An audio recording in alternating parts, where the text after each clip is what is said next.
Now, look at the damage. This is the build that broke Elden Ring DLC. The build that you see here is not maxed out yet. I'm only utilizing 45% of its power. This build is so broken that it literally almost one-shot everything.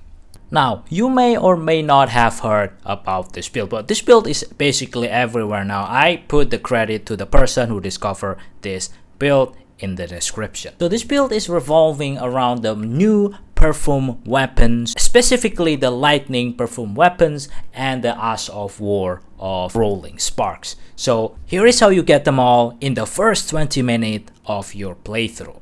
And as always, we will be starting from the castle front over here, and you want to follow this path that I follow over here. Head to southeast past this guard, and then went slightly south to the bottom to this camp of soldiers over here. Just keep on following the path until you see some random mob fighting, but just go through this tunnel or cave or tunnel or whatever it is called until you made this green swamp. Now, if you already here, just follow the path to the cliff on the left side. Just hug the mountain, the rocks, the cliff, or whatever you want to call it. And after you reaching the edge, please drop down and please do not die, because if you die, well, obviously you gotta start over. And then you head to northwest until you found this drop down over here, which there is a flower that you find. You gotta go through the flower and there is a cave. You want to get into that cave. Now just follow this cave straight southwest until you found the site of grace. After that, you can follow southwest into this waterfall that you see in front of you. Now you need to platform or parkour into these rocks over here. Now be careful, if you miss in your first jump, you're gonna die, so you don't want to do that, obviously, right? There is also a bit of distraction that is just a cookbook. You can either pick it or not, it's up to you. And then you want to go to the left side of this waterfall. Do not fall into it and keep on the left side until you found a dead end, and then turn slightly right in between these birds. And do be careful because they can still attack you, like I just get hit over here. And just follow the path until you found your next site of grace. After you discover the lost site of grace, you would want to go to the right side of this waterfall, and you need to do just a little bit of a parkour. But don't worry, even if you just ran straight forward, I think you will not die. And then you will see a river, and just go walk through them, because you will not die, this will not drown you, and go into the forest on the southeast. Keep heading southeast until you found a river, and in that river you will find a dead body which has the lightning perfume that you can pick. For the Ash of War rolling spark, you have two choices. Either you fight for Alana or you do the skip. In this video, we will do the skip instead. And of course, we will start at the castle front and basically just follow the last path until you found the Green River.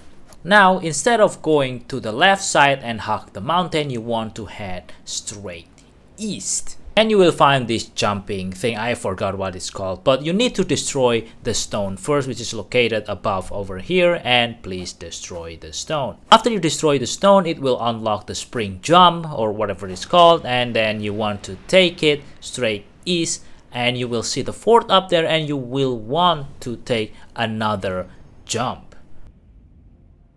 And now you arrive at Skadu Altus. Now you can pick those site of grace. I already been here, so I don't need to pick it up. And you want to go over here past the monster, drop down and go to the left side, which you will also see another site of grace. And then you can just jump or roll or just walk off the edge over here. Don't worry, you will not die. And then on the beside of the road, behind the rock, you will find another site of grace. You can also pick that up. And there we go, congratulations, you have access to Skadu Altus without beating Ralana. From here, head to the left inside this cave over here, and you will see the giant fortress, you want to go there. Now there's gonna be a dragon in your way, just ignore them and follow the main road. As long as you follow the main road, you will get there no matter what. And then after you have this site, you have that giant furnace monster over there in front of you. Oh yeah, I forgot to mention this, you need a ranged weapon, either a bow, a kukri, or a ranged spell, and there is a scarab up there. That is where you want to go. Now just go over here into this camp. Don't aggro the giant monster, because well, he can easily kill you. Just right past these soldiers, and then there is a giant shadow keep. You don't want to go there yet, and you want to go over here, and then right above you, you wanted to look up, and there is your scarab. Now you want to attack it with ranged weapons and then kill it, and please be careful because it does explode, and there we go, your rolling sparks as of war. Now, in order to get the next set of talisman and armor, which is Rakshasa armor and H1's exaltation, unfortunately you have to defeat this hippo boss.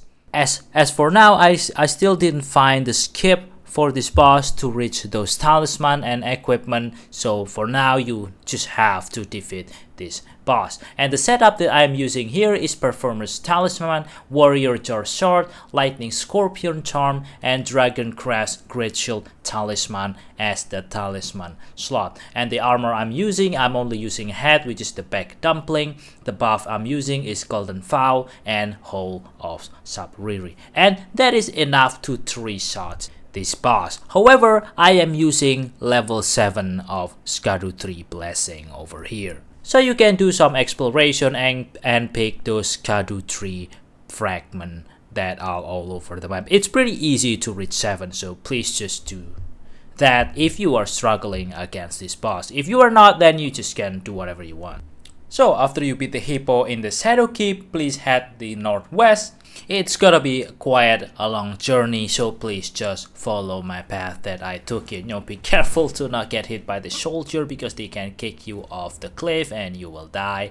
Obviously, I don't even know why I'm telling you this. And be careful here, there is an archer up ahead. I also forgot that there is an archer over there, so do be careful. And then once you get to this place, just run straight ahead, and there is some bridge on the left, but do not take the bridge either to the left or to the right. You just go straight ahead, and on the left side you want to look for some ladders. Now beside this item there's gonna be some small ladder. It is very missable, so please take it and descend down into this I don't know, underground something, and then you go over here, and then you go another ladder again.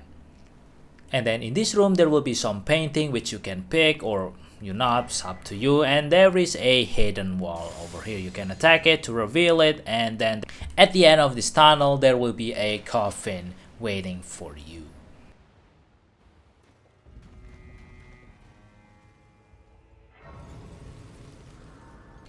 Now once you found this site of grace, you want to go straight ahead, southeast, just straight ahead. Ignore everything in your path until you find a waterfall, and there is a site of grace next to it.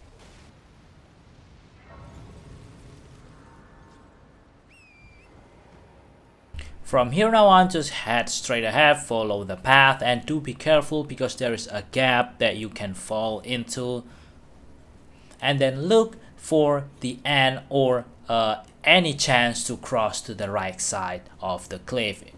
Once you found that, you want to take it and also just follow along the path.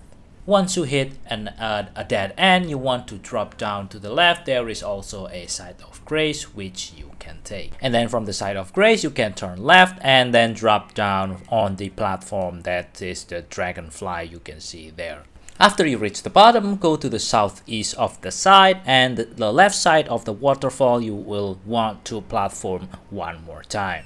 After you reach the bottom, go to the east until you find this candle and the dungeon door over here. Now, this dungeon is a pretty long one, so please just finish the dungeon, and at the end of the dungeon, you will have to fight the boss.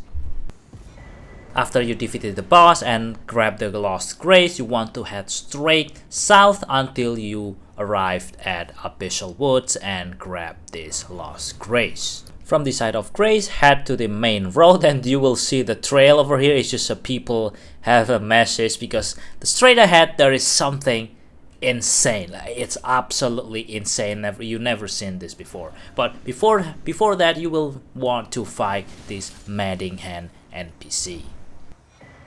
Okay, so from the NPC, you go here and turn right on these giant roots, and there's up ahead there is something insane. You'll see what this is.